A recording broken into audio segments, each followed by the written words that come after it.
Ya estamos grabando. Ya, espero que hayan leído el correo que les mandé o el mensajito. Básicamente, recordar que la próxima clase, o sea, la próxima semana no hay clases, ya, es semana libre de pruebas y clases, o clases y pruebas. Así que la sesión del lunes y del miércoles no la vamos a tener, ¿ya? Lo segundo es recordar que la prueba entonces está fijada, estamos súper cortos del tiempo, ¿ya? Pero está fijada para el lunes siguiente. A ver, ¿cómo es la cuestión? Está fijada para la semana del... Estamos en mayo. Para el 31, para el primero, no. Para el 7 de junio, ¿no es cierto? 7 de junio, ¿ya? Es lunes 7 de junio. Por lo tanto, tenemos esta clase y dos clases más, y con eso cerramos para la prueba 2, ¿ya? Y luego entonces partimos con la prueba 3 y se termina la asignatura. En general, lo que vamos a ver ahora para la prueba 2 es algo más breve, y lo que vamos a ver para la prueba 3 también es mucho más breve de todo lo que se extendió lo de la prueba 1, ¿ya? Así que los invito a que vayan leyendo el libro, los capítulos correspondientes y las guías que voy subiendo desde ya, pero es mucho menos materia que lo que vimos para la primera prueba, ¿ya? Lo que sí, en complejidad, es un poco más complejo, así que quizás ahí necesitan madurar un poco más los conceptos, ¿ya? Eso. No sé si hay alguna consulta que quieran hacer antes de comenzar. Parece que no.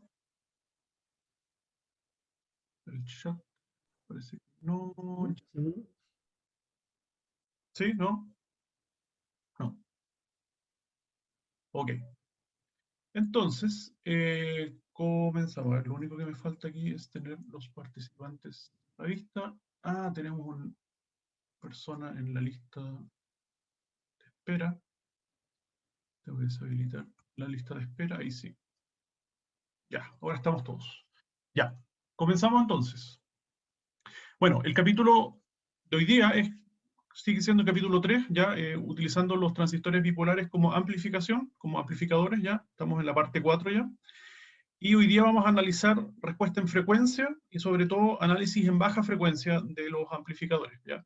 Ustedes recordarán que una tarea del diseñador de un amplificador es reducir el ancho de banda del amplificador al rango útil de la aplicación, ¿ya? Entonces, si es que vamos a usar un amplificador para amplificar audio, ¿ya? Necesitamos filtrar todas las señales que estén fuera del rango de audio, porque si no vamos a estar utilizando nuestro amplificador para amplificar señales que no nos interesan, que finalmente se van a traducir a ruido o se van a traducir a, por ejemplo, elementos, señales que pueden saturar el transistor, ¿ya? Imagínense una señal de muy baja frecuencia que por algún motivo se acople al amplificador. Podría ser que el transistor en algún momento salga de su punto activo de operación, de la zona activa, y el transistor se sature, ¿ya? Y si esa frecuencia tan baja en realidad no es útil para el audio, recordemos que nosotros como personas, seres humanos, no podemos percibir frecuencias, no sé, de hertz, del orden de los hertz, ya no lo podemos percibir, recién percibimos entiendo, de decenas de hertz en adelante, ¿ya? Imagínense, no sé, los 50 Hz, que es el ruido de 50 ciclos, en general se puede percibir bien. Es el ruido que hacen los transformadores, por ejemplo. Cuando ustedes se acercan a un transformador, escuchan un zumbido, ese es el clásico ruido de 50 Hz. Eso ustedes lo pueden percibir, ¿ya? Pero ya menos de 10 Hz ya quizás es un poco más difícil, entonces no tiene sentido amplificar ese rango de frecuencias, ¿ya? Y frecuencias altas, lo mismo, ¿ya? Todas las frecuencias que son muy altas, si bien no van a tener ese problema de saturar el transistor, puede generar otros problemas como, no sé, a la hora de digitalizar la señal, pueden producir aliasing, etcétera, ¿ya? Entonces, lo mejor es que eliminemos todas las señales que no nos interesan. Y para eso, nosotros tenemos que, a nuestro amplificador, básicamente ponerle condensadores en distintos puntos para que el amplificador solamente amplifique el rango de interés. Ok, entonces, de nuevo un repasito sobre circuitos RC, que ya lo vimos en la primera parte de la asignatura, ¿ya? Y después un repaso en respuesta en baja frecuencia de los amplificadores, que esto es lo que nos vamos a concentrar.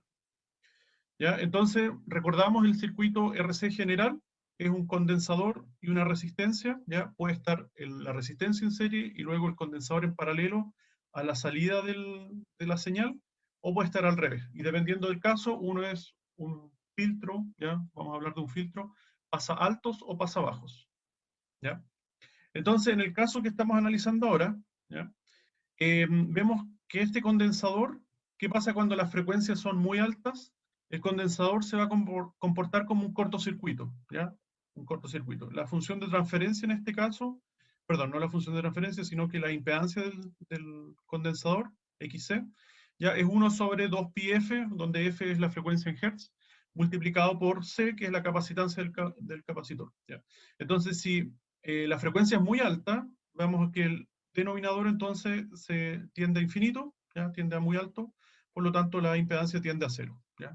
Eso en otras palabras es que el condensador se comporta como un cortocircuito a frecuencias muy altas, ¿ya?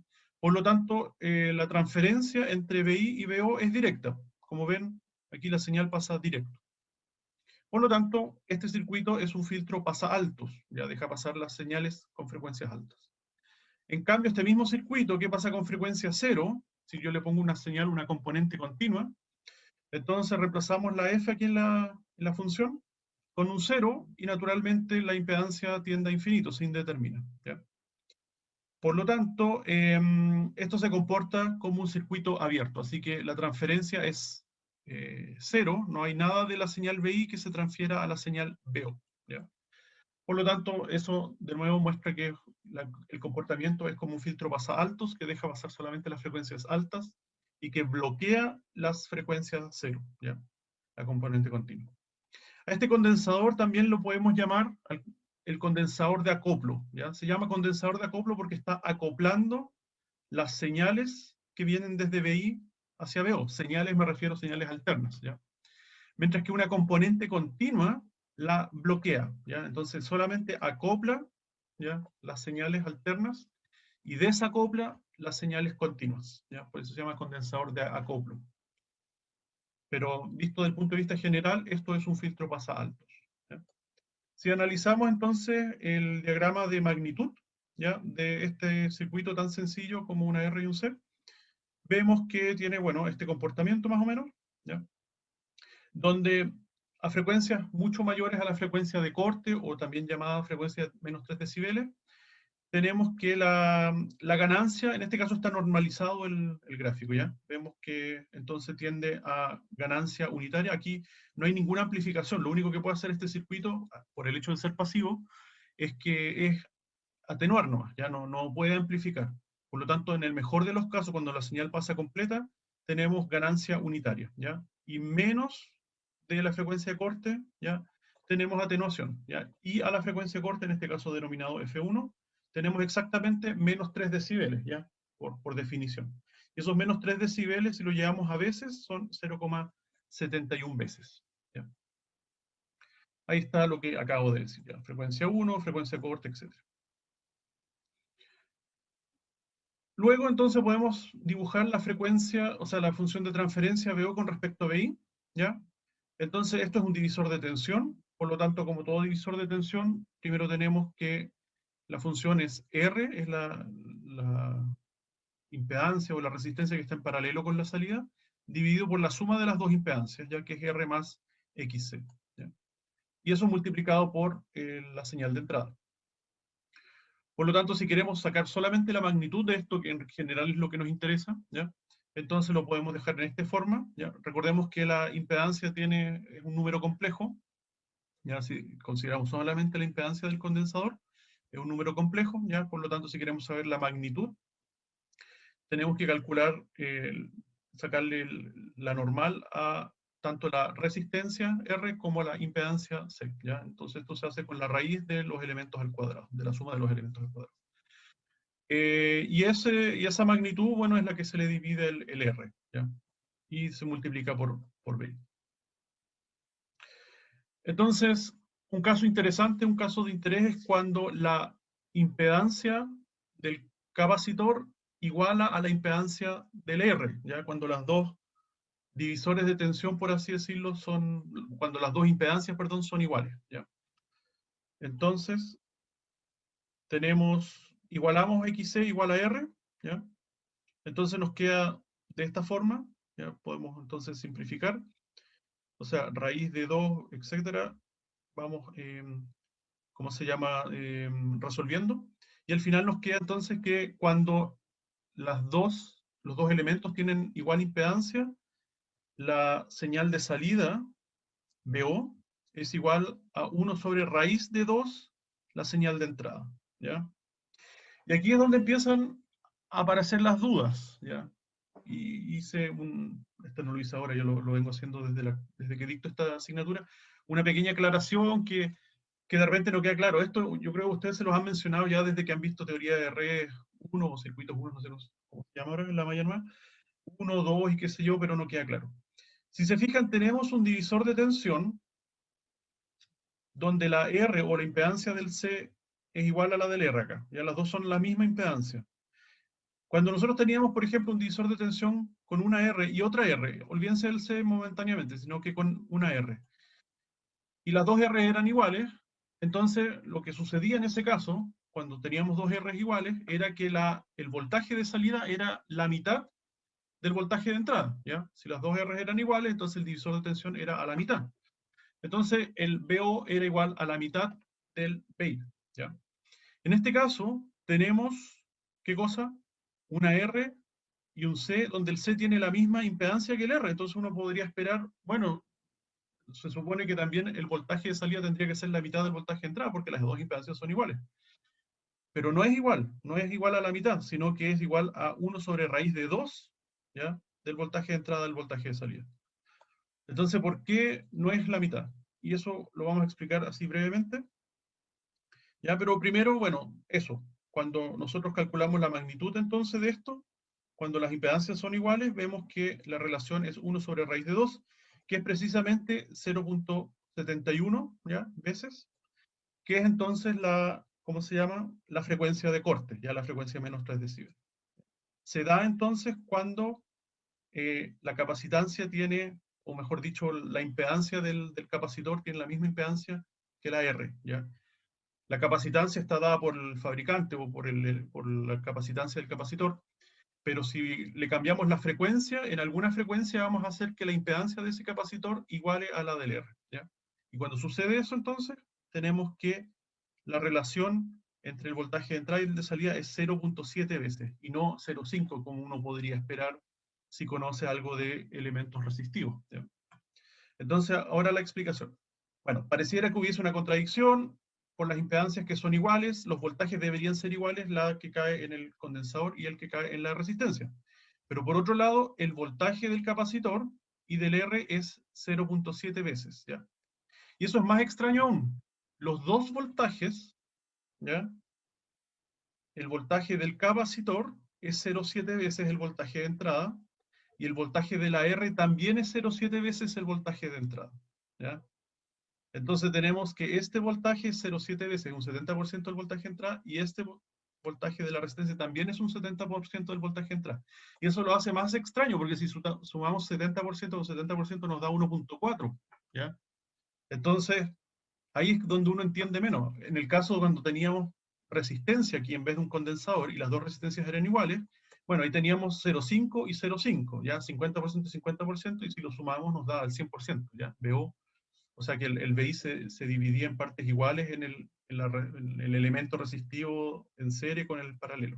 Pero ahora que tenemos un capacitor, uno es 0.7 y el otro también es 0.7, ¿ya? Entonces si uno lo suma nos da 1.4, es súper raro. ¿Cómo nos va a dar 1.4? ¿Y qué es lo que está pasando? ¿Ya? Ahí está la contradicción que se refiere a este párrafo, ¿ya? Que cada uno es 0.7 volt, o sea, 0.7 veces el voltaje entra, ¿ya? Haciendo la suma de los ambos. ¿Qué sucede? Bueno, entonces, como vimos, si nosotros igualamos la impedancia del capacitor con la resistencia, nos daba este 0.7, que es la relación entonces en la caída de voltaje en la resistencia, ¿ya? Que finalmente es la caída de voltaje en la salida. Si no me creen, aquí hay algo de evidencia. Bueno, es una simulación, ustedes saben, las simulaciones uno las puede modificar como quiera. Pero un poco para como visualizar este fenómeno de otra forma, yo puse aquí un generador de señales, ¿ya? En el multisim, y medí el voltaje de entrada. Y el voltaje de entrada es 9.998, es 10 volts, ¿ya? Un voltaje de entrada 10 volts. Aquí, ¿qué son esos 10 volts? Son una señal sinusoidal que tiene un valor RMS, ¿ya? De 10 volts. Podría haber sido un valor peak de 10 volts, es irrelevante si es RMS o peak, ¿ya? Aquí el multímetro me mide RMS, ¿ya? Pero en el fondo estamos midiendo 10 volts de señal de entrada, ¿ya? Y puse una R con un capacitor. También es irrelevante si va el capacitor en serie o la resistencia en serie y el otro en paralelo, da lo mismo. El hecho es que yo medí el voltaje del R1 y me mide efectivamente 7 volts, ¿ya? Donde muestra que es efectivamente como un 71 o 70% el voltaje de entrada. Si el voltaje de entrada eran 10, en la R1 tenemos 7 volts. Y si mido el voltaje en el C1, también tenemos 7 volts, ¿ya? Y ahí es donde uno queda como, bueno, ¿qué está pasando? Tengo un voltaje de entrada de 10 volts, pero por un lado tengo 7 volts y el otro lado también tengo 7 volts. Si sumo los dos, 7 con 7 me va a dar 14, pero eso no es consistente porque yo estoy ingresando 10, no estoy ingresando 14, ¿ya? Ese es como el fenómeno que quiero explicar ahora a continuación. Bueno, si nosotros utilizamos un osciloscopio y visualizamos aquí entonces las señales, la señal de entrada, la señal de caída en el R1 y la señal de caída en el C1, vamos a ver entonces que aquí en amarillo, ¿ya? ¿Qué tenemos? Tenemos la señal de entrada, ¿ya? Y es de 10 volts. Aquí es donde está 10 volts por división, ¿ya? Entonces cada cuadrito son 10 volts y dice 10 volts y un poquito más porque estos 10 volts en verdad son RMS, ¿ya? Así que por eso tenemos como 15 volts, algo así de amplitud, ¿ya? Pero en el fondo pueden apreciar que el voltaje, la señal de voltaje amarillo es de mayor amplitud que las otras dos, ¿ya? Y luego tenemos la señal en rojo que representa el R1. ¿Ven? Aquí tenemos a R1. Si se fijan, justo tiene peak, ¿ya? 10 volt, ¿ya? Porque son 10 volts por división. Tiene peak 10 volt. O sea, una señal de amplitud 10 volt. Pero valor RMS es 10 dividido en raíz de 2, pues es justamente el 70%, ¿ya? Así que vemos que la señal en rojo es más pequeñita que la de amarillo, ¿ya? Y se ve que es un 70% de la señal amarillo, ¿ya?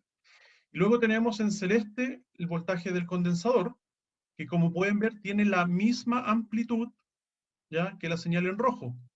Y si vemos la amplitud también es un 70% de la señal en amarillo, que es la señal que está ingresando.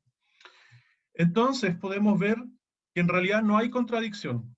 Es verdad que cada una de las señales tiene un 70% de la señal que ingresa, ¿ya? Que es 7 volts en este caso, ¿ya? Los dos tienen amplitud 7 volts RMS, ¿ya?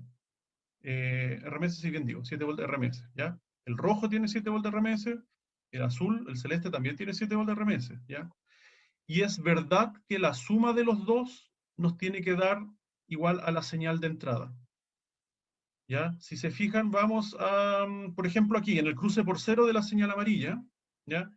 Vemos que en ese punto la señal roja es un valor positivo y la señal celeste es un valor negativo, ¿ya? Pero es más o menos la misma, o sea, de hecho es la misma amplitud instantánea, ¿ya? Es la misma amplitud instantánea. En este punto, vamos a agrandar un poquito, en este punto entonces, ay, no puedo apuntar.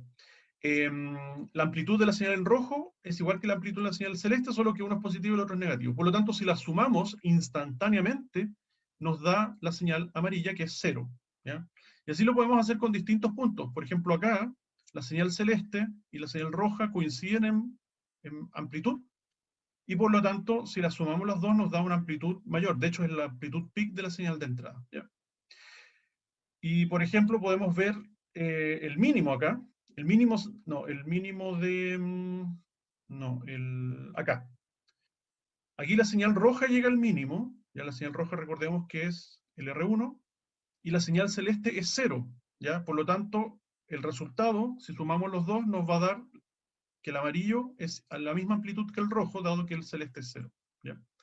O sea, en otras palabras, lo que está sucediendo es que si bien la amplitud de las dos señales es la misma, no están en la misma fase. Y el hecho de que no estén en la misma fase permite que al sumarlas instantáneamente, ¿ya? La suma de la señal instantánea de R1 y la señal instantánea de C1 nos dé precisamente el voltaje BI de entrada, ¿ya? Y es por eso que aparece como esta contradicción, ¿ya? De que si nosotros sumamos los voltajes RMS, no nos da el voltaje de entrada. Y es porque no podemos hacer eso, nosotros no podemos sumar los voltajes RMS, ¿ya? Así a tontas y a locas, porque el voltaje RMS en realidad está resumiendo en un número escalar, ¿ya? La, un, una cantidad, ¿ya? Que representa una señal que es compleja en el tiempo. Aquí en este caso la señal roja es sinusoidal, pero podría haber sido triangular, podría haber sido de cualquier forma eh, aleatoria o arbitraria, mejor dicho. Y yo siempre le voy a poder calcular el valor RMS, ¿ya? Pero no por eso significa que yo puedo sumar los valores RMS de un elemento y del otro, sobre todo cuando están desfasados, ¿ya?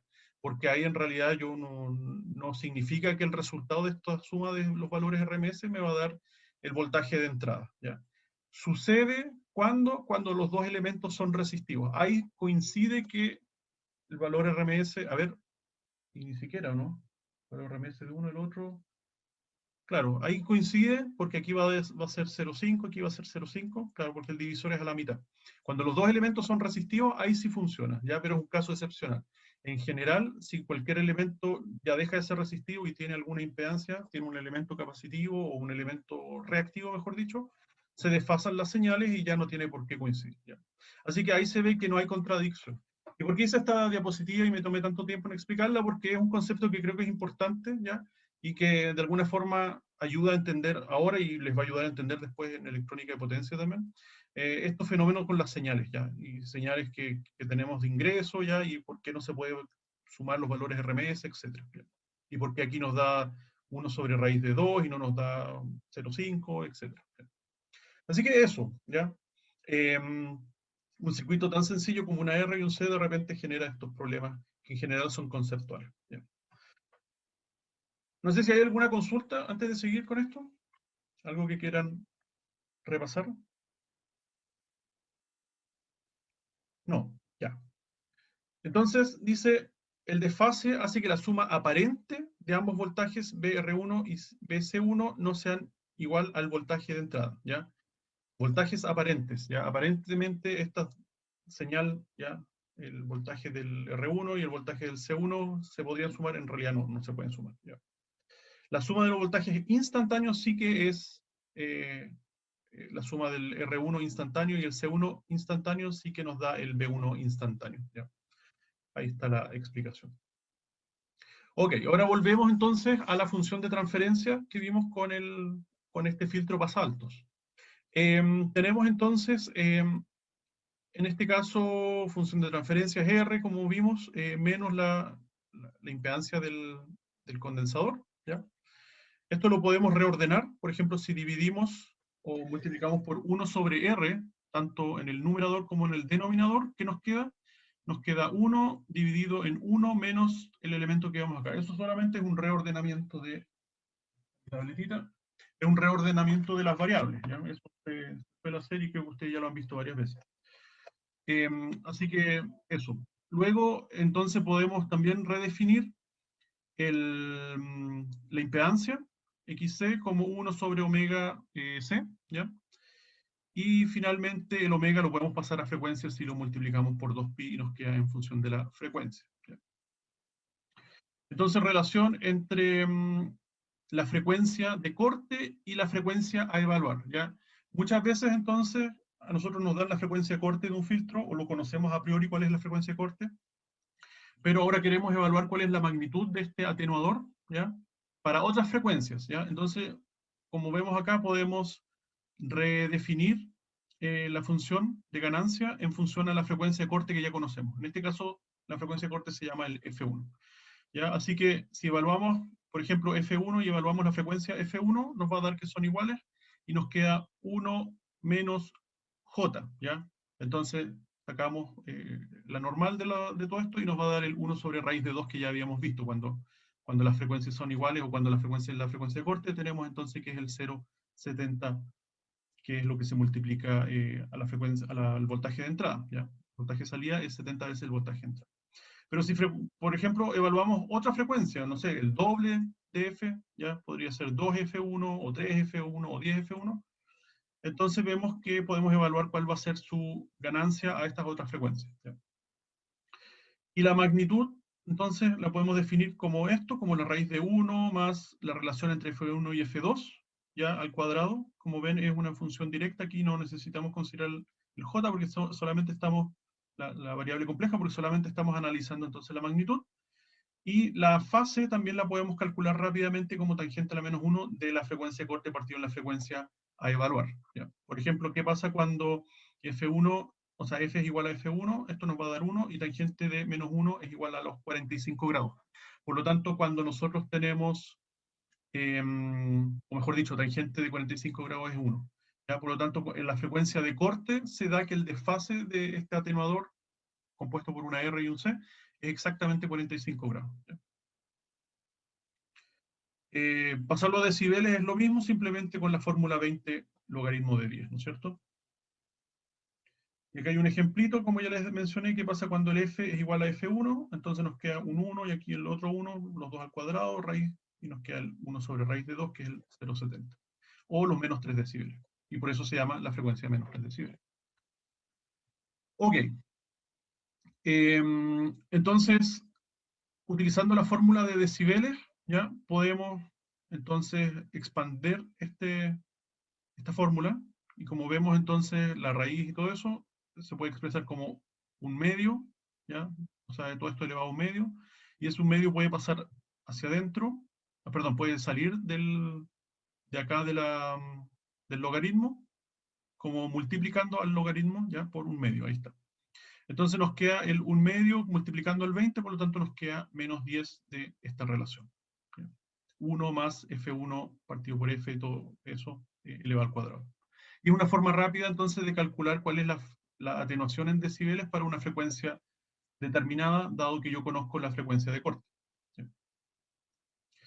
Entonces, para frecuencias donde la frecuencia es mucho menor, recordemos que todo lo que estamos analizando son filtros pasa altos, ¿ya? O sea que más arriba o mucho mayor que la frecuencia de corte, el sistema se comporta plano, o sea, la ganancia es unitaria, o mejor dicho, no hay atenuación.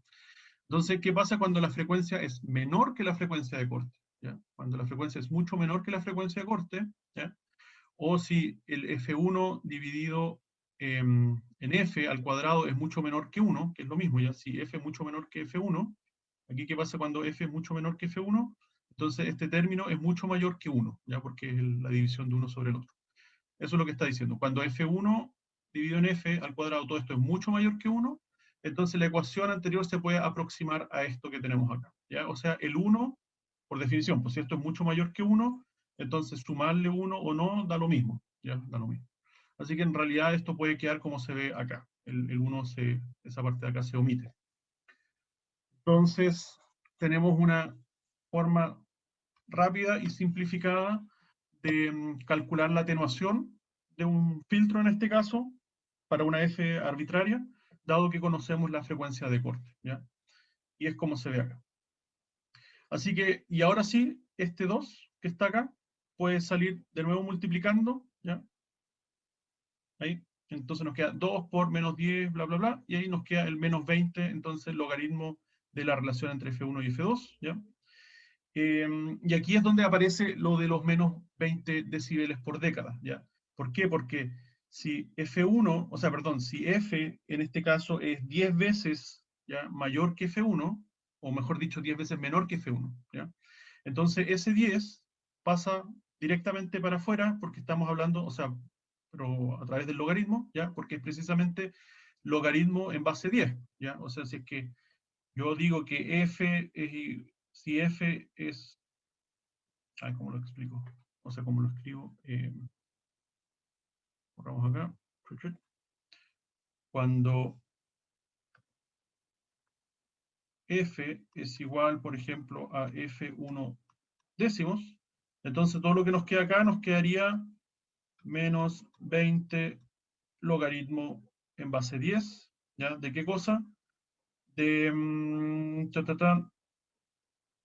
de 10 por F1 dividido en F1. Aquí el F1 décimos lo di vuelta, entonces nos queda 10 por F1 dividido en F1. Naturalmente que los F1 se cancelan. Y tenemos el logaritmo de 10, o sea, el logaritmo en base 10 de 10, eso nos da 1, ¿no es cierto? Así que nos queda menos 20 por 1. Como la raya loca. ¿Qué pasa si hubiese sido no 10 veces el F1, si hubiese sido 100 veces el F1? Entonces nos queda el logaritmo en base 10 de 100, ¿ya? Y eso nos da 2, ¿ya? Así que menos 20 por 2, y ahí nos quedan los menos 40, ¿ya? Y así, si le ponemos un 0 más, entonces son 3, y 3 por 20 nos da 60. Y ahí es donde aparecen los menos 20 decibeles por década, ¿ya? Porque una década es precisamente 10 veces la frecuencia que estamos analizando, ¿ya? O sea, si F1, por darle un valor, 30 Hz, ¿ya? Una década más arriba son 300 Hz, y otra década más arriba son 3000 Hz, ¿ya? O si, de nuevo, la frecuencia de corte es 30, una década más abajo son 3 Hz, y otra década más abajo es 0,3 Hz, ¿ya? Entonces, dado esta ecuación, vemos que son los menos 20 decibeles por década. Aquí se originan los menos 20 decibeles por década. Y ahí están los ejemplos que les acabo de mencionar. Cuando las frecuencias son iguales, nos da 0 decibeles. Cuando una frecuencia es la mitad del otro, entonces aparece el 2, ¿ya? Así que logaritmo 10 en base, perdón, cuando uno es la mitad que el otro. Cuando uno es la mitad que el otro, entonces nos queda logaritmo en base 10 de 2, y esos son 3, y perdón, no, eso no es 3. Eso en total nos da menos 6 decibeles, ¿ya? Y esto es importante, los menos 6 decibeles, acordarse, ¿ya? Menos 6 decibeles siempre es la mitad de atenuación, o sea, en veces sería la mitad de voltaje, ¿ya? Menos 6 decibeles. 10 veces entonces son los menos 20, ¿ya? Ok. Entonces, para frecuencias donde la frecuencia a analizar es mucho menor que la frecuencia de corte, ¿ya? De nuevo, lo mismo que analizamos, ya esto ya lo repetí. Ok. Sigamos entonces, diagrama de magnitud. Aquí está el diagrama, el bode, ¿ya? Como ven, por los gráficos y todo, esto lo estoy tomando del libro Boylestad, ya no lo estoy tomando del Cedar Smith, ya porque encuentro que lo explicó un poquito más en detalle y vale la pena recalcarlo, por eso se ve un poco distinto todo esto. Entonces aquí tenemos el F1, ya la frecuencia de menos 3 decibeles, así que ahí están los menos 3 decibeles, ya. Y luego de una cierta, cuando recordemos, F1 dividido en F es mucho, o sea, al cuadrado es mucho mayor que 1, entonces aquí ya se cumple lo de los menos 20 decibeles por década. ¿Ya? Ahí está.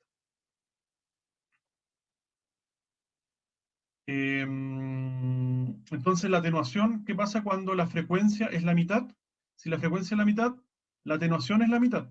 ¿Ya? Si la frecuencia es un cuarto, la atenuación es un cuarto. O sea, si lo comparamos en veces y nos olvidamos levemente de los decibeles, la relación entre frecuencia, ¿ya? Y atenuación es lineal, ¿ya? Si la frecuencia es la mitad, en este caso estamos de nuevo analizando el filtro Basalto. Si la frecuencia es la mitad, la atenuación es a la mitad. Si la frecuencia es un cuarto, la atenuación es un cuarto. Si la frecuencia es un décimo, la atenuación es una décima parte. ¿Y cuánto es una décima parte en decibeles? 20 decibeles, ¿ya? Así que la relación es proporcional. Ahí vemos. Cuando la frecuencia de corte es un cuarto de la frecuencia, o sea, cuando la frecuencia analizada es un cuarto de la frecuencia de corte, entonces la atenuación es un cuarto de la ganancia, en este caso unitaria, ¿ya? En este caso unitaria o la nominal, ¿ya? Donde ya no hay atenuación, ¿ya? A eso se le llama el A B sub 0. ¿Ya? Ok, ya avancemos un poquito más rápido. Entonces, aquí transformar decibeles a veces, bueno, esto es la fórmula que ustedes ya conocen. ¿Ya? 10, entonces, la relación entre valor en decibeles dividido en 20, y eso es el exponente del 10. ¿Ya? Entonces, los menos 3 decibeles, por ejemplo, menos 3 dividido en 20, y todo eso elevado a 10 nos va a dar las 0,70 veces que están ahí, como aparece en el ejemplo. Ok, con la fase ya les había adelantado, entonces cuando los dos valores son iguales, ¿ya? O sea, la función en general para calcular la fase es tangente a la menos 1 del F1 dividido en F, ¿ya? Entonces cuando un elemento es mucho más grande que el otro, ¿ya? Por ejemplo, el elemento de evaluar F, la frecuencia de evaluar F es 100 veces la frecuencia de corte, vemos que este es un número grandote, ¿ya? 100 veces, por lo tanto, tangente a la menos 1 de 100 nos va a dar algo muy cercano a 90, que son 89,4. ¿Ya? Cuando las dos frecuencias son iguales, entonces nos queda 1, y tangente al menos 1 de 1 es 45 grados. ¿Ya? Y al contrario, cuando la F es mucho mayor que F1, En el caso anterior, F era mucho menor que F1, ya en el caso final, F es mucho mayor que F1. Entonces, nos da que esto tiende a 0, ¿ya? Porque es un número muy grande, ya que el que divide al F1, por lo tanto esto tiende a frecuencia 0, o sea, a desfase 0. O sea, en otras palabras, para la frecuencia de paso, para el rango de paso del filtro, no hay ni atenuación, tampoco hay desfase. El desfase se empieza a generar entonces más o menos cercano a la frecuencia de corte. Recordemos, a la frecuencia de corte ya hay un desfase de 45, y por lo tanto si nos vamos mucho más a frecuencias menores de la frecuencia de corte, vamos a estar desfasando cada vez más en proporción a la tangente de la menos 1. ¿Ya? Y aquí, por ejemplo, si f es, ahora es al revés, ¿cómo se llama? El f es una cienava parte, ¿ya? Una centésima del f1, entonces vemos que el grado es 0. Tanto. Perdón, el f evaluar es 100 veces el f1, eso es. O sea, frecuencia súper alta. El desfase es muy pequeñito. O sea, esto está, creo, acá, ¿ya? Entonces vemos, aquí tenemos el diagrama de fase del filtro pasaltos, de primer orden. ¿Ya? Vemos entonces a medida que nos vamos a frecuencias bajas, bajas, bajas, converge cada vez más a 90 grados. ¿Ya? Recordemos entonces que eh, bueno, estos 90 grados. Recordemos que el desfase, esto también lo vieron en teoría de circuitos, o teoría de redes, no sé cómo se llama en la asignatura, donde el, ¿cómo se llama? La corriente en un condensador está desfasado 90 grados del voltaje del condensador, ¿ya? Tiene que ver con eso. Entonces, si nos vamos a frecuencias muy bajas, ¿ya? Llegamos a los 90 grados. No podemos superar los 90 grados porque es un sistema de primer orden, ¿ya? Así que a lo más la señal de entrada con la de salida se va a desfasar, va a converger asintóticamente a 90 grados. ¿ya? Y por otro lado, si nos vamos a frecuencias mucho mayores en la frecuencia corte, vamos a converger asintóticamente a 0 grados. ¿ya? O sea, no va a haber desfase. Pero tampoco podemos pasar al rango negativo, por ejemplo. Eso. Un ejemplito dice, ejemplo 10 del libro Boylestad, dice determine la frecuencia de corte de este circuito, trace las asíntotas, ¿ya? Y realice el punto de menos 3 decibeles. Las asíntotas son precisamente la convergencia asintótica, ¿ya? Hacia los 90 y hacia los 0 grados, ¿ya? Trace la curva de respuesta en frecuencia, o sea, el de magnitud, y encuentre la ganancia a menos, o sea, encuentre la ganancia de A igual, la ganancia, bueno, si me están dando la ganancia, debe ser en veces, me imagino. Entonces, la primera parte determina la frecuencia de corte, es, en este caso, muy sencillo, 1 partido por 2pi RC, ¿ya? Reemplazan y les queda esta frecuencia de acá, ¿ya? 320 Hz más o menos. B y C, vea la figura, dice trace las asíntotas, bueno, era un poco lo que teníamos acá, ¿ya? Acá el de fase y el de acá el de magnitud. Son exactamente esas las funciones. Después teníamos D, encuentre la ganancia, o sea, en el fondo en veces, justamente. Entonces, si teníamos que menos 6 decibeles, reemplazamos el menos 6 dividido en 20, ese es el exponente del 10, ya, menos 0,3, y ahí nos da entonces la mitad, ya. Porque precisamente menos 6 decibeles equivale a la mitad de amplitud. Ok, aproximadamente el 50% del voltaje de entrada. Ok.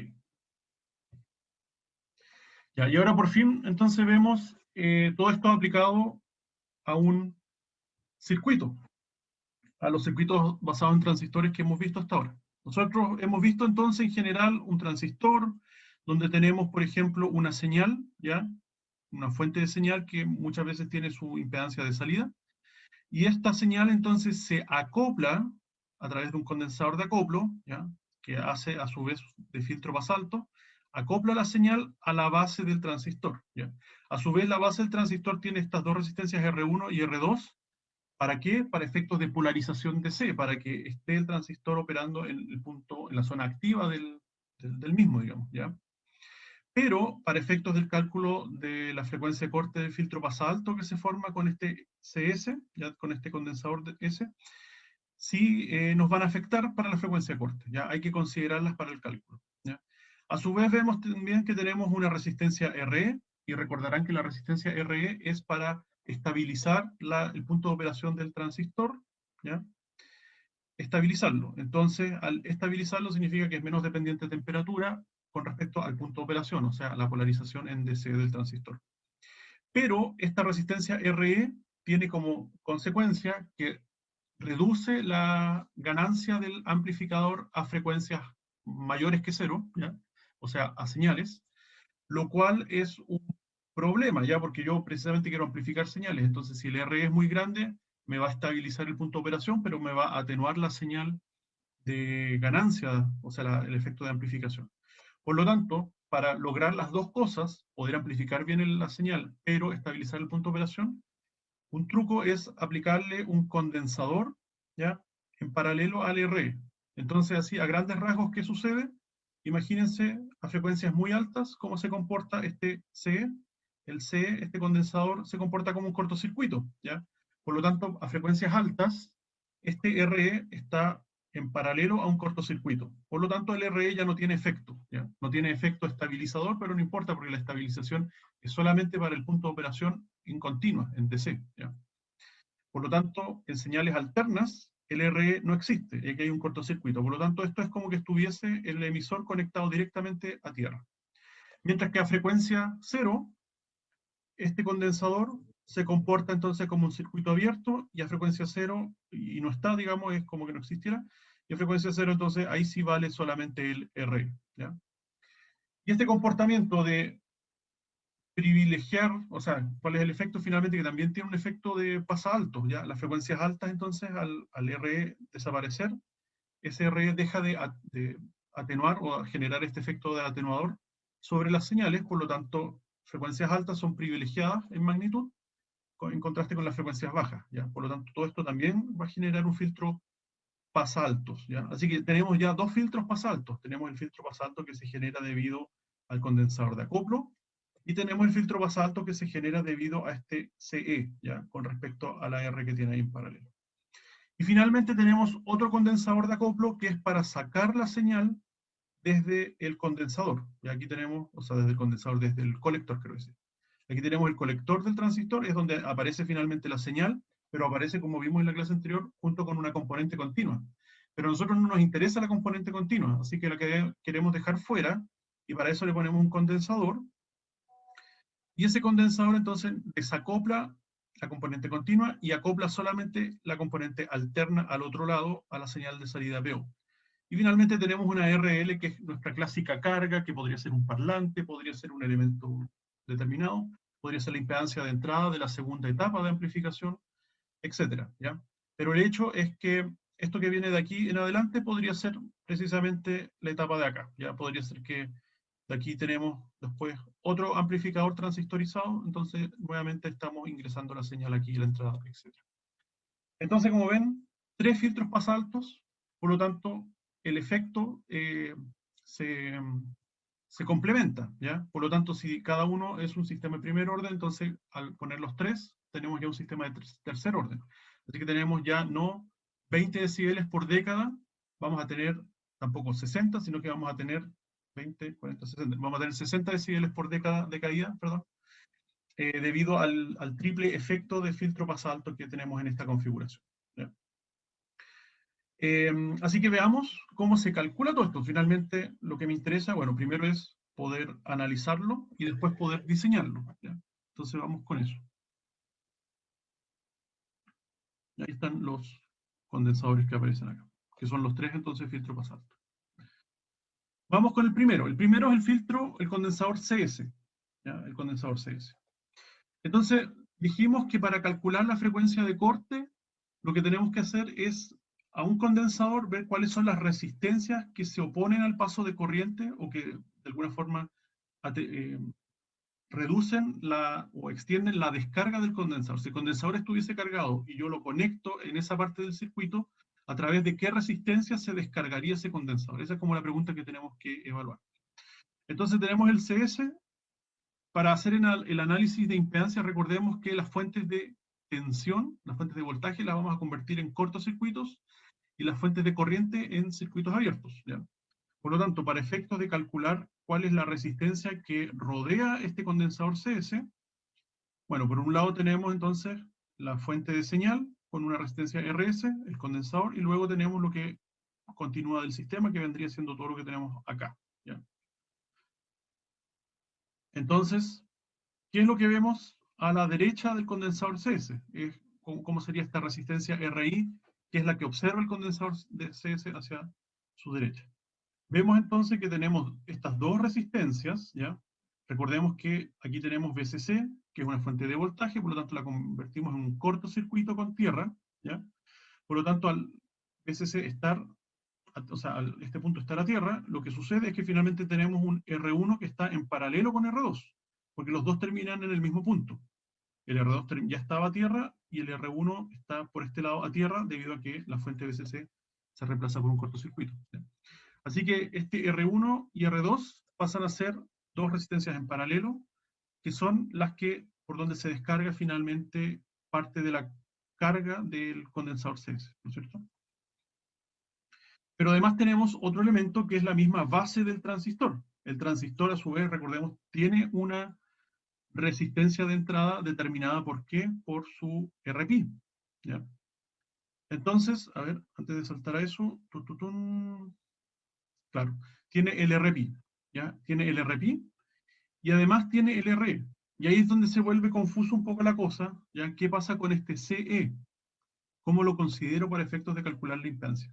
Bueno, lo que uno debería hacer es ver cuál es su impedancia de CE a la frecuencia de corte de CS, ¿ya? Supongamos un caso extremo, supongamos que la frecuencia de corte CS fuese 1 Hz, ¿ya? Y que la frecuencia de corte, a ver, bien digo, la frecuencia de corte del CE fuese un valor mucho mayor, 100 Hz, ¿ya? Entonces, a 1 Hz, que es la frecuencia de corte de CS, 100 Hz se ve ya como un cortocircuito, ¿ya? Entonces, como esto se ve como un cortocircuito, lo reemplazamos con un cortocircuito. Entonces, a la hora de calcular las resistencias que rodean al CS, todo esto lo consideramos un cortocircuito y el RE paralelo a un cortocircuito va a ser también un cortocircuito. Por lo tanto, el efecto de RE es despreciable, ¿ya? Desaparece el RE de la ecuación. Pero al contrario, si resulta que a la frecuencia de corte de CS, que era 1 Hz, en verdad la frecuencia de corte del CE, ¿ya? La impedancia a esa frecuencia es, no sé, es mucho más grande, es una impedancia que al contrario de ser un cortocircuito, esto se comporta como un circuito abierto. Entonces, ahí sí que tenemos que considerar el R, ¿ya? ¿Cuál es el problema? El problema es que nosotros no sabemos a priori cuáles son las frecuencias de corte de cada uno de los condensadores, ¿ya? No sabemos si la frecuencia de corte de CS es 1 Hz realmente, porque todavía no lo calculamos, y para calcularlo necesitamos saber cuál es la impedancia de esta rama, ¿ya? Y para saber la impedancia de esta rama necesitamos saber cuál es la frecuencia de corte. O sea, hay un problema anidado en calcular esto. Entonces, ¿cómo se resuelve eso? Bueno, lo que se hace en la práctica es separar las frecuencias de corte en un orden de magnitud por lo menos, o sea, si por ejemplo la frecuencia de corte o no en un orden, pero por lo menos separarlas bien, para que no haya interdependencia. O sea, para la frecuencia de corte de CS yo estoy seguro que esta rama de acá se va a comportar como un cortocircuito, por ejemplo, o un circuito abierto, ¿ya? O sea, en otras palabras, cuando yo diseñe ¿cómo se llama? La frecuencia de corte considerando el CS, voy a suponer aquí que es un cortocircuito o que es un circuito abierto a priori, y esa condición después la tengo que respetar cuando diseñe entonces el circuito, la frecuencia de corte del condensador C, ¿ya? Aquí la única interdependencia es, como ven, entre CS y CE, ¿ya? CC de alguna forma está desacoplado de todos los condensadores de abajo. ¿Por qué? Porque aquí tenemos una fuente de corriente, y como es una fuente de corriente, recordamos que las fuentes de corriente se convierten en circuitos abiertos.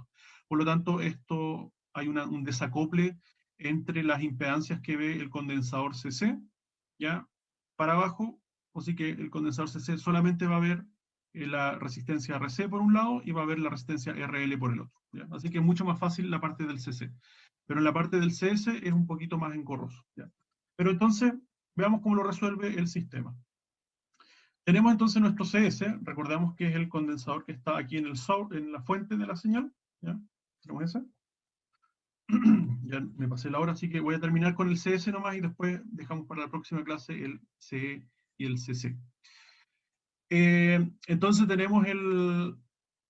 A ver, empezamos a qué hora? A las 12:20, así que termina... Ah, no, todavía nos queda. A la 1:30 termina esto. Me quedan 15 minutos. Ya, a ver si terminamos hoy día este capítulo. Entonces tenemos el voltaje de BI. BI va a ser finalmente el voltaje que va a ver el transistor en su base, ¿ya? O el voltaje que va a entrar al transistor finalmente. Y RI es una resistencia equivalente a todas las resistencias que va a ver el condensador a su derecha, ¿ya? Es una RI equivalente. El RS es el mismo RS que tenía la fuente, ¿ya? Y el VS es la fuente de señales. Como es una fuente de voltaje, en realidad la vamos a completar o convertir en un cortocircuito, ¿ya? Así que vamos a tener que la frecuencia de corte CS va a estar determinado por 1 partido por 2pi y un R equivalente, ¿ya? Y el R equivalente, ¿qué va a ser? Va a ser entonces la suma del RS por un lado y el RI por el otro, ¿ya? Entonces todo lo que estamos viendo en esta diapositiva hace referencia a cómo calcular el RI, ¿ya? Pero bueno, aquí vamos a desarrollar entonces la relación entre BI y BS, ya que finalmente lo que nos interesa es entonces el RI, ¿ya? O sea, en el fondo el BI es el voltaje de salida, así que si esto lo vemos con un divisor de tensión, ¿ya? O sea, el voltaje BS con el voltaje BI, vemos que o sea, que lo que nos interesa del BI es la caída de tensión en RI, ¿ya? Si lo analizamos como un divisor de tensión, entonces sería el RI dividido por la suma del RI y el RSXC, digamos, ¿ya? Y es por eso que tenemos esta fórmula, ¿ya? O sea, en otras palabras, donde el mi lapicito, esto es lo que estamos haciendo, es un divisor de tensión de esta forma, donde aquí tenemos una R, y aquí tenemos, o sea, una impedancia, y aquí tenemos otra impedancia, ¿no es cierto? Donde cae la tensión es PI más menos, ¿ya? Y donde cae el otro elemento vendría siendo la suma de RS más XC, ¿ya? Así que naturalmente el BI es igual al divisor de tensión de estos dos, así que sería RI por un lado, dividido por la suma de las dos impedancias que sería RS más RI más la impedancia X, la impedancia del condensador, ¿ya? Y la impedancia del condensador entonces es menos JXC. Por eso es que nos queda ese término de acá. Bueno, se desarrolla, aquí quizás no entra mucho en detalle, es simplemente manipulación matemática. Ya lo desarrollamos aquí, lo que están haciendo es dividir el denominador por RI, por RS, perdón. Entonces RS dividido en RS nos va a dar 1, como ven acá. Después el RI nos queda RI partido por RS. A ver. No, perdón, esto lo dividen por R1. Y eso hacen, ¿no? Multiplican arriba 1 sobre RI y abajo también 1 sobre RI. Ya, ahí está. Entonces arriba nos queda 1, claro, porque se cancelan los RI, y abajo nos queda 1, que es el 1 del RI partido por RI, y después nos queda el RS partido por RI, ya, el segundo término, y después nos queda el XCS dividido por RI. Ahí está. Borramos acá.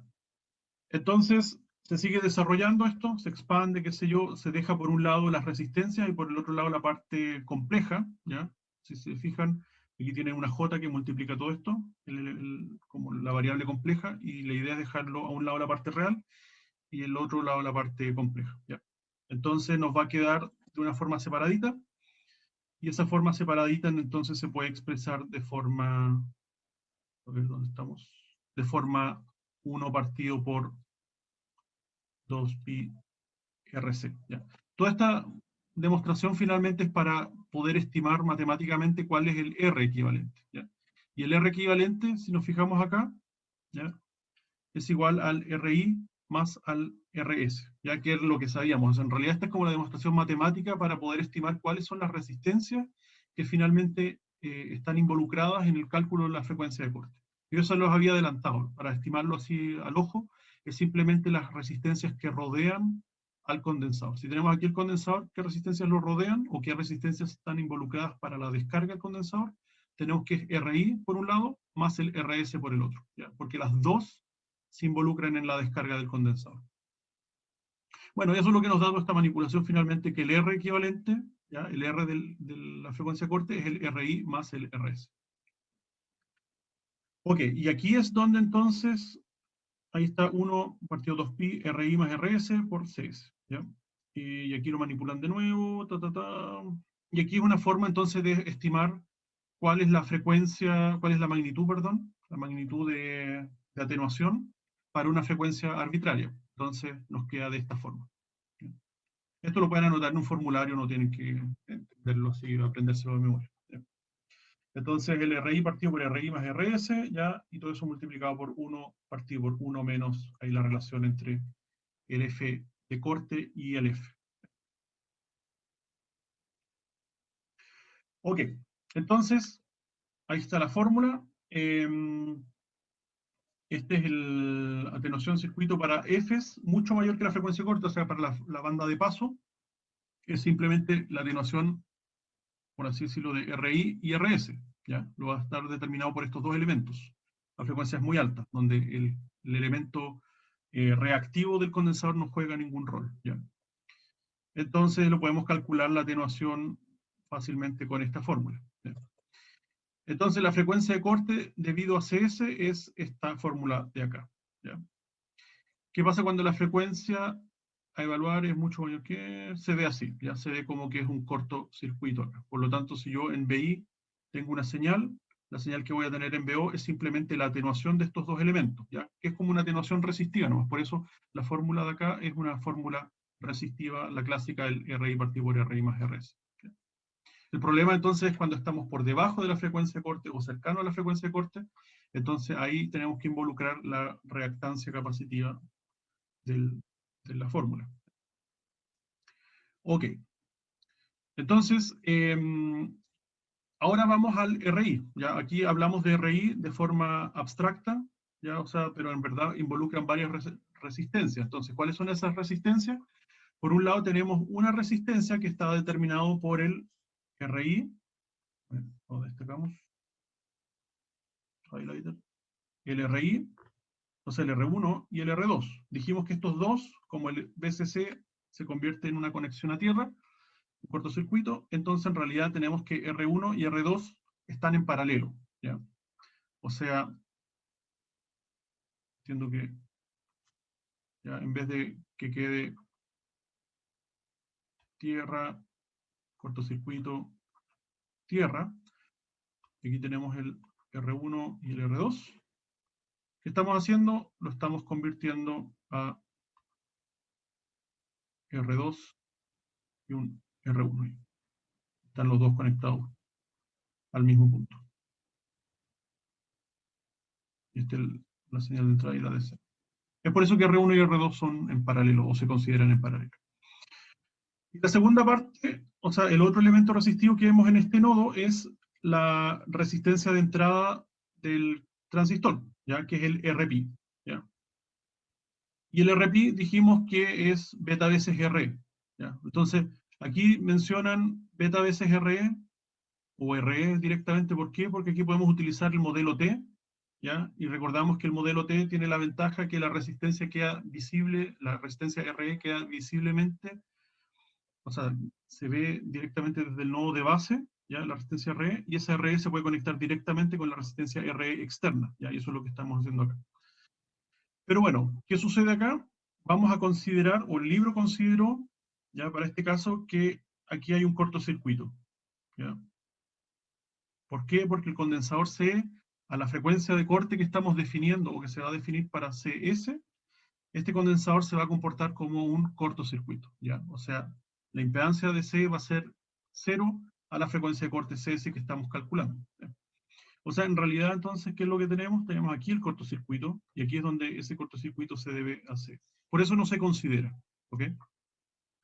¿Cómo calculamos el RP? El RP, recordamos que necesitamos dos datos. Uno, la corriente DC del condensador, del transistor, y por el otro lado, el voltaje térmico, que es una constante, ¿ya? Y con eso entonces ya tenemos, que era esto, la transconductancia, perdón, y luego de eso podíamos calcular el RP, como era el Gm partido por beta, o beta partido por Gm. Yo soy malo para las fórmulas, así que ahí tienen que verificar.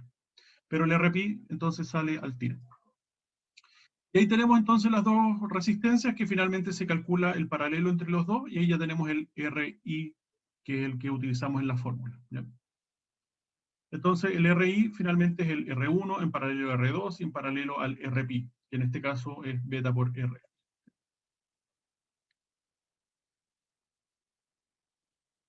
Vamos a borrar ahí.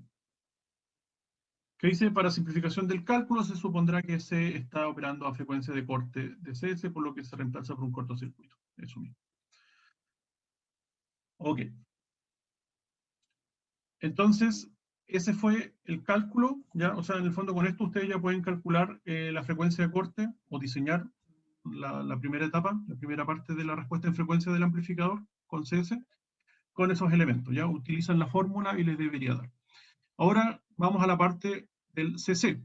El CC entonces, también pues tenemos el condensador a un lado, como les dije, tenemos el RL al otro lado, y aquí tenemos entonces el sistema. El sistema vendría siendo lo que la impedancia de salida de RO, que no hemos hablado de eso, ¿eh? Pero en este caso lo vamos a simplificar. En general, la impedancia de salida de un transistor, de un amplificador transistorizado, es muy alta, ¿ya? Así que muy probablemente el RC sea una resistencia menor que el RO, por lo tanto el RO no juega mucho rol ahí, ¿ya? Se puede ignorar. Pero en general, aquí a esta parte se le llama RO como a toda la impedancia que vemos en este nodo, ¿ya? O que vemos a la izquierda del CC. Entonces tenemos RC por un lado, como dijimos, este RC va a estar conectado a BCC, BCC con un cortocircuito a tierra, así que en realidad el RC está conectado a tierra, ¿ya? Y por el otro lado tenemos el RO del transistor. Pero en general, si ignoramos el caso de RO, esto es una fuente de corriente, y las fuentes de corriente se reemplazan por un circuito abierto, ¿ya? Así que en realidad, para el lado del transistor no va a haber no va a haber impedancia, porque la impedancia es muy grande, es infinito, por lo tanto solamente nos va a afectar el RC, ¿ya? Entonces acá está. Veces, o sea, el CC, el condensador CC, tiene por un lado el RL, ¿ya? Que es la carga, y por el otro lado tiene el RC, ¿ya? Y también tiene el RO, como dijimos. Pero el RO en general se asume que es muy grande, por lo tanto una resistencia muy grande en paralelo a una resistencia pequeñita, en realidad la resistencia grande no afecta, así que se puede ignorar, ¿ya? Entonces, a todo esto, ¿ya? A todo esto de acá, se le llama el RO mayúscula, ¿ya? Para diferenciarlo del RO minúscula que está ahí, que se hace que se refiere solamente a la resistencia de salida interna del transistor. En fin, es RC en paralelo con RO. ¿Por qué en paralelo? Buena pregunta, ¿por qué en paralelo? RC, el RO mayúscula, claro, es el RC en paralelo con el RO minúscula, ¿ya? Eso. Y el R total que se considera para el cálculo es la suma de los dos, ¿ya? El RO, que es el total de este, y el RL, que es la carga. ¿Ya? El mismo caso que acá, donde se consideran ambas resistencias y se suman. Así que también pueden calcular la frecuencia de corte en base a esta fórmula. Y finalmente, y no hay más desarrollo que eso, ya es simplemente aplicar la fórmula y ustedes estiman cuál es la frecuencia de corte. ¿Ya? Fin. Y como les digo, muchas veces el RO es un valor súper grande, por lo tanto, al pasarlo en paralelo con el RC, que es un valor más pequeñito, RO es despreciable. Y ahora sí. Y finalmente, la frecuencia de corte calculada para CE. Y entonces, tenemos al CE, que si mira hacia su izquierda, lo que va a ver es un RE externo, que está en paralelo, ¿ya? Y también va a haber el RE interno del transistor, que a su vez va a estar conectado con esta resistencia R1 y R2, y dependiendo de cómo se comporte el condensador CS, podría ser un cortocircuito, un circuito abierto, podría también afectarle la resistencia RS, ¿ya? Así que tenemos que considerar todo ese lote de resistencias para la fórmula del 1 partido por 2pi RC, ¿ya? Para saber cuál es la frecuencia de corte de C. Así que tenemos C, en paralelo tenemos el R externo, ¿ya? Y luego tenemos el RE que se ve a través del emisor del transistor, ¿ya? A través de ese vamos a tener ¿qué cosa? El RE interno, y vamos a tener el RS dividido en beta, que en realidad equivale a toda esta cuestión. Todo esto es, en el fondo, se ve como un RS prima, o sea, como un pseudo impedancia de salida de la fuente, ¿ya? Entonces, por eso le dicen prima, porque hay que calcular cuál es su valor real, ¿ya? ¿Y por qué dividido en beta? Porque desde el emisor, recordemos, mirando a través del transistor, pero por el emisor, todo se ve beta veces más chico en términos de impedancia que lo que es, ¿ya? Por ejemplo, si el RPi era 1 kilo y el beta es 100 veces, entonces ese RPi, que desde la base se ve que es de 1 kilo, desde el emisor se va a ver como si fuesen solamente 10 ohm, ¿ya? Así que por el emisor, todas las resistencias que pasan por acá, que pasan por el emisor hacia afuera, se van a ver beta veces más pequeñas de lo que son, ¿ya? Entonces, igual es interesante entender eso, porque si esta resistencia, para saber quién domina en estos dos, ¿qué pasa si RE es un valor grande y este conjunto es un valor pequeño y lo estamos finalmente, tenemos que calcular el equivalente, que es el paralelo de los dos? Entonces, el que sea muy grande finalmente lo podemos omitir, ¿ya? Porque no va a generar ningún efecto o poco efecto sobre la resistencia equivalente, debido a que está en paralelo con una resistencia pequeñita, ¿ya? Entonces podemos tener eso en mente. En fin, para calcular la frecuencia de corte, ¿ya?, de este condensador CE, se mira entonces de aquí el RE, como está dibujado acá, hacia la izquierda. Entonces tenemos que la frecuencia de corte es 1 partido por 2pi el RE, que es todo lo que está acá a la izquierda, por CE. Y eso es entonces igual al R externo en paralelo con el RS, que dijimos que era toda esta cuestión, el RS', dividido en beta, porque se ve beta veces más pequeño de lo que es, ¿ya? Más el RE, que es el RE interno del transistor, ¿ya? Utilizando, por ejemplo, el modelo T del transistor. Ok, y aquí RS, si se fijan, RS', el libro lo toma como que es RS, ¿ya? R1 y R2. ¿Qué está sucediendo acá? Bueno, aquí hay un tema de discusión, que es que el libro está considerando que esto es un cortocircuito, ¿ya?, que se comporta como un cortocircuito. Pero el problema es que a la frecuencia, cuando nosotros calculamos la frecuencia de corte de CS y queríamos calcular cuál era la impedancia desde la base para allá, considerando la resistencia RE y el C, también lo había considerado que C era un cortocircuito, ¿ya? Y hay una contradicción. Si uno es un cortocircuito para el otro, cuando el otro mira de vuelta, tiene que ver al otro como un circuito abierto, no como un cortocircuito, ¿ya? ¿Qué es lo que está haciendo el libro? El libro lo que está haciendo es, como para que no se genere este problema de cómo calculo uno si dependo del otro y el otro también depende de mí, etc. En el caso de calcular las frecuencias de corte del CE y el CS, asume que todos son cortocircuitos, ¿ya?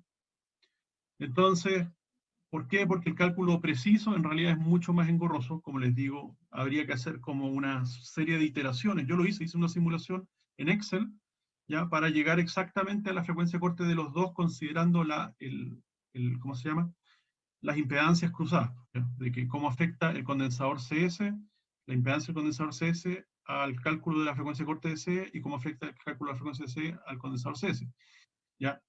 Pero para efecto de simplificar, vamos a asumir que todo es un cortocircuito, ¿ya?, que CS es un cortocircuito y C es un cortocircuito, ¿ya? Es por eso que finalmente el RS es RS de acá, ¿ya? Si se fijan, tenemos el RS que está conectado porque hay un cortocircuito, ¿ya?, en paralelo con el R2, ¿ya?, y en paralelo con el R1, porque todos están conectados. Cortocircuito aquí a tierra, este está a tierra, y este también es un cortocircuito a tierra. Así que están los tres en paralelo, el RS, el R2 y el R1, ¿ya? Así que eso es la fórmula de ahí.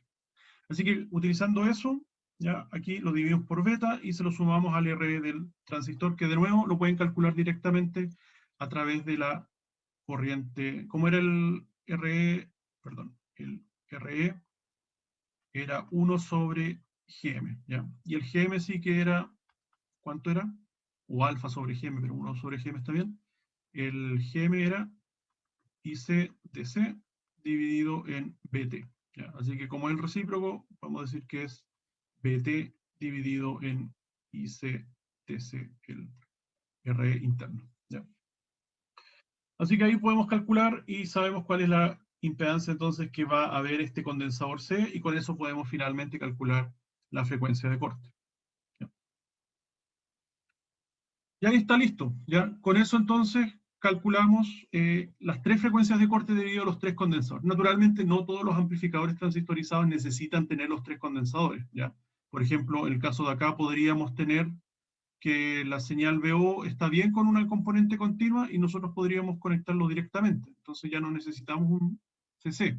O podríamos determinar que el CE no lo necesitábamos porque el punto de operación en realidad no se va a correr mucho pese a la temperatura, ¿ya? Así que no va a haber un condensador CE o no va a haber una resistencia RE, no sé. ¿Ya? Así que podría no estar alguno de los condensadores y simplemente entonces no se calcula. ¿Ya? Y ahora sí, entonces, ¿cuál es el efecto del condensador CE sobre la ganancia? Recordemos que les dije, cuando no está CE, entonces la ganancia de la señal, la señal de entrada con respecto a la salida, es menor a que si no hubiese un RE. ¿Ya? El hecho que haya un RE sirve para estabilizar el punto de operación del transistor, pero atenúa la señal que queremos amplificar. Entonces, ¿cuál es ese efecto? Si utilizamos el modelo T, ¿ya? Entonces tenemos el RC arriba, tenemos la fuente de corriente, que es alfa veces la corriente IE, después tenemos el RE y tenemos el RE, en este caso externo, ¿ya? Tenemos el RE interno del transistor y el RE externo. Entonces la ganancia está determinado por BO partido por B base emisor, no, perdón, por el BB, ¿ya? Entre aquí y acá. Y está determinado finalmente, perdón, está determinado por esta relación que es menos RC, ¿ya? Que es la corriente que circula por acá, finalmente se multiplica por RC, dividido por la relación entre, o sea, por la suma de RE chiquitito interno con el RE externo. ¿Ya? ¿Por qué? Porque yo voy a aplicar aquí, perdón, una tensión, entonces sobre estas dos resistencias que me genera una corriente, y esa corriente finalmente se multiplica por el alfa y después por el RC. ¿Ya? Y ese, entonces la relación entre RE, las dos RE con RC es el que me da la ganancia entre BO y BI.